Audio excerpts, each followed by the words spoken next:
April 2025 পর্যন্ত 8 মাসে 282 জন sub registrar নিয়ম বহির্ভূতভাবে বদলি করে শতাধিক কোটি টাকা ঘুষ বাণিজ্য করেছে। যে বিচারক টাকা দিয়ে নিজের পোস্টিং কেনেন, তিনি সাধারণ মানুষের জন্য কতটা ন্যায় বিচার নিশ্চিত করবেন?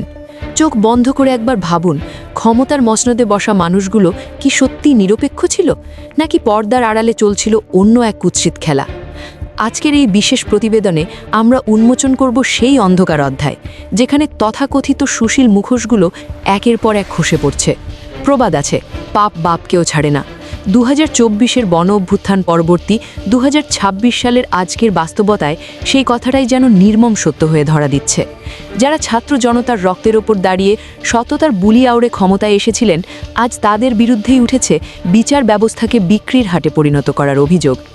বুধবার 8 এপ্রিল রাজনৈতিক অঙ্গনে তীব্র কম্পন সৃষ্টি করে দুর্নীতি দমন কমিশনে জমা পড়েছে এক বিস্ফোরক অভিযোগ। সুপ্রিম কোর্টের আইনজীবী ব্যারিস্টার সারওয়ার হোসেন সরাসরি সাবেক আইন উপদেষ্টা আসিফ নজরুল এবং তার পিএস মাসুমের বিরুদ্ধে শত কোটি টাকার দুর্নীতির অভিযোগ এনেছেন। অভিযোগের কেন্দ্রবিন্দুতে রয়েছে এক বিশাল বদলি বাণিজ্য। গত 2 বছরে যখন মানুষ বিচারিক সংস্কারের আশায় চাতক পাখির মতো চেয়েছিল, তখন আইন মন্ত্রণালয়ের ভিতরে নাকি চলছিল টাকার উৎসব।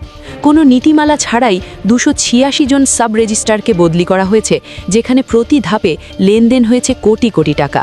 শুধু তাই নয়, বড় শিল্পগ্রুপের সিইও এবং মিডিয়া ব্যক্তিত্বদের বিপুল অর্থের বিনিময়ে জামিন পাইয়ে দেওয়ার মতো গুরুতর তথ্য এখন প্রকাশ্যে। সবচেয়ে ভয়ঙ্কর দাবিটি হল বিচারক নিয়োগ ও পদায়নে 50 লাখ থেকে 2 কোটি টাকা পর্যন্ত নেওয়া হয়েছে। একটু পেছনে ফিরে দেখা যাক। 2026 সালের 12 ফেব্রুয়ারি নির্বাচনের পর আসিফ নজরুলের সেই আলোচিত আলহামদুলিল্লাহ পোস্টটি কি কেবলই আনন্য প্রকাশ ছিল, নাকি সেটি ছিল ক্ষমতার গভীরে থাকা এক গোপন সমীকরণের বিজয় উল্লাস? অভিযোগ উঠেছে 5ই অগস্টের সেই উত্তাল দিনে, যখন রাজপথের বিপ্লবীরা বিপ্লবী সরকার এবং নতুন সংবিধান চেয়েছিল, তখন আসিফ নজরুলই আইনি মারপেচে সেই সম্ভাবনাকে স্তব্ধ করে দেন। তারই পরামর্শে পুরনো সাংবিধানিক কাঠামোয় রাষ্ট্রপতি শাহাবুদ্দিন চুপ্পুর অধীনে শপথ নেয় অন্তর্বর্তী সরকার। বিশ্লেষকদের মতে এটি ছিল বিপ্লবের চেতনাকে শ্বাসরোধ করে মারার প্রথম ধাপ। এমনকি ক্ষমতা কুক্ষিগত করতে একদল ভুয়া সমন্বয়ক তৈরির নীল নকশাও নাকি তারই মস্তিষ্ক প্রসূত। আজ যখন তার গ্রেফতারের গুঞ্জন চারদিকে, তখন প্রশ্ন ওঠে, রাজনীতি কি তবে দাবার ঘটি চালার খেলাই রয়ে গেল? অন্যদিকে পরিবেশ রক্ষার আইকন হিসেবে পরিচিত সৈয়দা রিজওয়ানা হাসানের বিরুদ্ধেও উঠেছে পাহাড় সমান অভিযোগ। প্রকল্পের টাকা আত্মসাৎ থেকে শুরু করে বিদেশে অর্থ পাচারের অভিযোগগুলো এখন আন্তর্জাতিকভাবে তদন্তাধীন। যুক্তরাষ্ট্র, দুবাই এবং আজারবাইজানে তার সম্পদ নিয়ে চলছে কাটাছেঁড়া।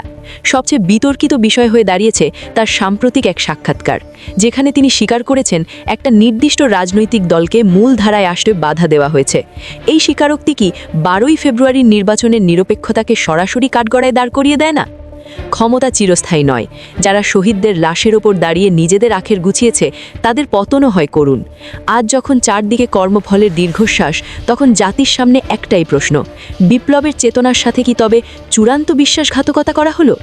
প্রিয় দর্শক, এই চাঞ্চল্যকর ঘটনাগুলো কি কেবল রাজনৈতিক প্রতিহিংসা, নাকি পর্দার আড়ালে লুকিয়ে থাকা এক ভয়ঙ্কর দুর্নীতির প্রকৃত চিত্র?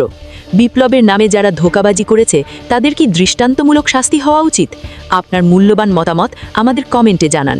পরবর্তী সব আপডেট পেতে আমাদের চ্যানেলটি সাবস্ক্রাইব করে সাথেই থাকুন। ধন্যবাদ।